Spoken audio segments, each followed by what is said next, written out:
A continuación presentamos nuestra opinión editorial. Sobre grandes muros y pequeñas marchas forzadas. El martes, una multitud de casi 100,000 personas migrantes se aglomeraba entre un muro de granito, una cerca de serpentinas y una barrera de 50,000 hombres armados en la frontera de Estados Unidos con México. Ese mismo martes, entre la polvareda y el calor sofocantes de Choluteca, unos cientos de empleados privados coaccionados y otros de buena fe marchaban sin barreras, sin militares y sin represión para complacer a sus jefes que se oponen rabiosamente a la ley de justicia tributaria.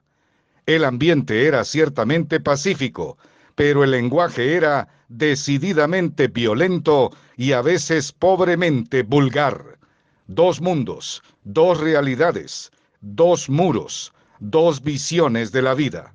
En 2009 había una diferencia notable entre las multitudinarias manifestaciones autoconvocadas de la resistencia al golpe de Estado y las caminatas breves de 50 lempiras convocadas por las camisas blancas progolpistas. La oposición callejera al golpe en aquel entonces fue espontánea y libre en todo el país. La promoción del golpe, en cambio, era forzada en su mayoría con recompensas urbanas. Había excepciones, obviamente, de gente que se manifestaba con la convicción de una derecha antimelista, antichavista y pitiyanqui.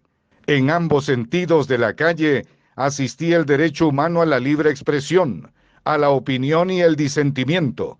La diferencia era que la policía y los militares de entonces perseguían, perfilaban, gaseaban y disparaban a la gente de la resistencia y protegían a los blanquitos supremacistas. En aquellos días, de un lado estaba el sacrificio financiero del Magisterio Nacional y del Estivis, soportando la presión popular. Del otro lado, tres grandes cárteles financiaban las camisetas blancas: el Consejo Empresarial de América Latina, la Asociación de Maquiladores y Mineros y el COEP. Ahora ha vuelto esa vieja técnica de ofrecer pagos condicionados o amenazar con el salario mensual a los empleados para sacar convenientemente sus cuerpos a la calle. Lo vimos esta semana en Choluteca, donde se unieron al patrón bases de un alcalde liberal pétreo y peones de unos inversionistas destructores del Golfo de Fonseca, oponiéndose todos a una iniciativa de ley que busca justicia en el pago de los impuestos. Fue gracias a la valentía de trabajadores de camaroneras y meloneras que la opinión pública mundial pudo constatar la vulgaridad de los mensajes coercitivos de los amigotes del narco preso en Nueva York. Avalados por el acento spanglish de la avenida Los Próceres, esos exonerados inversionistas cara dura quisieron convertirse en los Che Guevaras de la insurgencia antigubernamental. Aquellos mismos ricos desestabilizadores que forzaron caravanas de hasta 50,000 hondureños, huyendo sin esperanza a través de Guatemala y México, adláteres del clan de los Hernández, se alzaron con textos furiosos como los salvadores del empleo, héroes de la divisa y patronos bonachones de la clase obrera.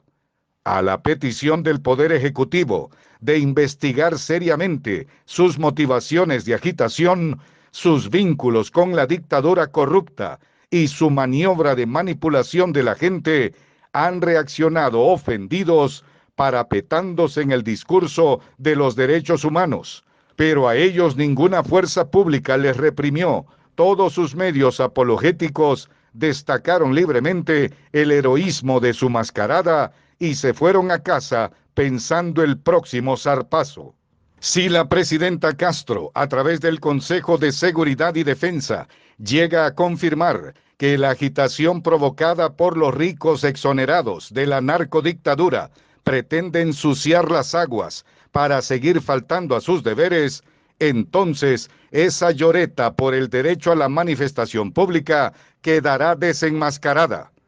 Y en efecto, eso sería un tema de seguridad nacional, una casta privilegiada atentando contra la justicia tributaria que reclama la mayoría del empobrecido pueblo hondureño. Mientras esa orden presidencial se va cumpliendo rápido, porque es para hoy y no para mañana, las fuerzas políticas que desplazaron parcialmente el cártel azul y rojo que transaba con los chapos deben acelerar el paso para organizar al pueblo de modo que aquí no se vuelva a instalar una mafia supremacista blanca, sangrona, corrupta y anti-hondureña. Y si en medio de esta lucha de clases, que ha comenzado a profundizarse, ellos desmontan sus empresas bajo el alegato de un clima inapropiado para las inversiones, entonces el gobierno podría llamar de inmediato a otros inversionistas a ocupar esos espacios y a emplear a la gente como se debe, sin chantajes. La consigna política debería ser, en un contexto como el actual, que no vuelvan al Estado los violadores de derechos humanos, los robacarros, los empresarios agiotistas, mamadores del Estado, las cloacas mediáticas, las iglesias gritonas y todas las asociaciones sociales tapaderas de lavado de activos, ni esos miserables intelectuales que hoy se aprovechan de los balbuceos del ERIC para darle soporte a sus arengas antirrefundas. Obvio, la estructura política en el gobierno debería ponerse las pilas como reclama el otro pueblo. Podría seguir en consulta, socialización y consenso el tiempo que quiera con los favorables, los neutros y los opuestos, pero debería avanzar a pasos largos con otras acciones que no necesiten Congreso ni prensa, que necesiten pueblo, que produzcan alegría colectiva, que siembren esperanza y que preparen el terreno para nuevos combates por la vida.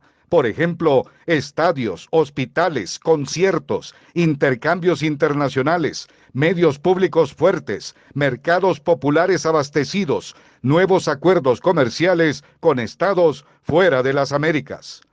Hoy, queramos aceptarlo o no, las caravanas de hondureñas y hondureños hacia Estados Unidos dejaron de ser la imagen de un país huyendo. Nuestro lugar fue ocupado por Colombia, la Colombia violentada por Estados Unidos, por Haití, la empobrecida isla del Caribe, víctima de las políticas supremacistas de Francia, Canadá y Estados Unidos. Hoy las caravanas son de venezolanos y peruanos principalmente, víctimas de un golpe atroz soliviantado por la embajada gringa en La Paz, y miles de guatemaltecos que sufren el racismo de una pequeña élite blanca capitalina con ínfulas aún de la colonia española y leales a Washington y Ottawa, países explotadores del oro y las frutas tropicales. Es verdad que la emigración nacional continúa, pero no es Honduras el principal tributario de la inmensa represa humana de casi 100,000 personas que esta noche continúa en la extensa frontera entre México y Estados Unidos, esperando entrar al país que impone la guerra en todas las latitudes del planeta y que hoy sufre quiebra bancaria, inflación y desconfianza. Un verdadero drama humano es el que se vive en la frontera al finalizar la vigencia del título 42 de la Ley de Protección Fronteriza de Estados Unidos, que entró en vigencia en la era Trump con la pandemia a principios de 2020. Ese título 42 permitía a Estados Unidos expulsar a migrantes con el argumento de la pandemia de la COVID-19, más 2.8 millones de personas fueron expulsadas por ese argumento de supremacismo blanco encabezado por Donald Trump.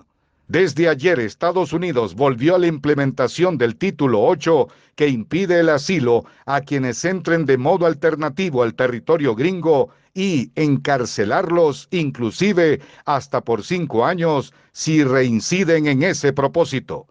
Pero la multitud está allí en campamentos, con carpas improvisadas, procedentes del sur latinoamericano, del Caribe e incluso de Asia, donde las guerras han sido impuestas en nombre de la hegemonía global. En Tijuana, ciudad del estado mexicano de Baja California, en la frontera con Estados Unidos, el número de migrantes subió ayer hasta desbordar los 31 albergues de la ciudad, mientras casi 50,000 agentes armados a lo largo de la frontera de ambos países montan guardia cada uno por su lado para detener la avalancha humana. En vano, la embajadora Dogu en Tegucigalpa lanzaba palabras contra coyotes que vendieron la idea de fronteras abiertas, porque la gente atravesó miles de kilómetros para intentar de cualquier modo la entrada al país, que provoca problemas que luego se traducen en migración masiva y desordenada. Es probable que los llamados a una migración regular, ordenada y segura no funcionen, como tampoco han funcionado los muros y las murallas en la historia de la humanidad. Los gobiernos de Guatemala, Colombia, México, Canadá y España están ofrecidos para colaborar con los intereses de Estados Unidos, unos abriendo centros regionales de procesamiento de solicitudes de asilo, otros recibiendo personas con permisos laborales o peticiones de reagrupación familiar.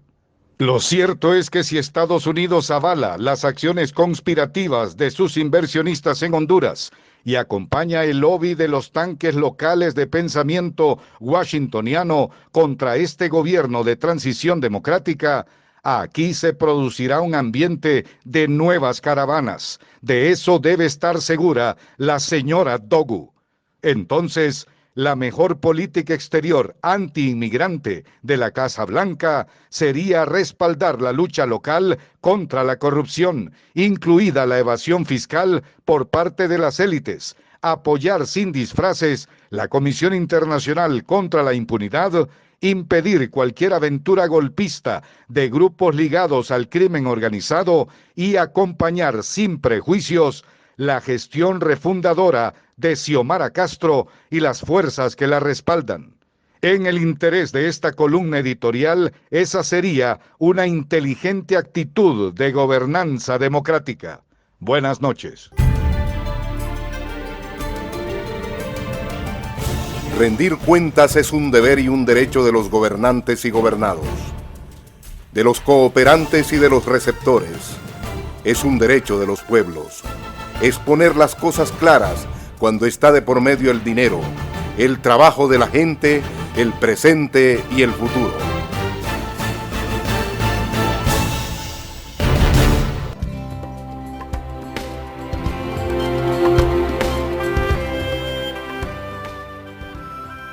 Los parientes de los desaparecidos por razones políticas no tenemos odio ni sed de venganza. Lo que tenemos es dolor con esperanza, amor con sed de justicia.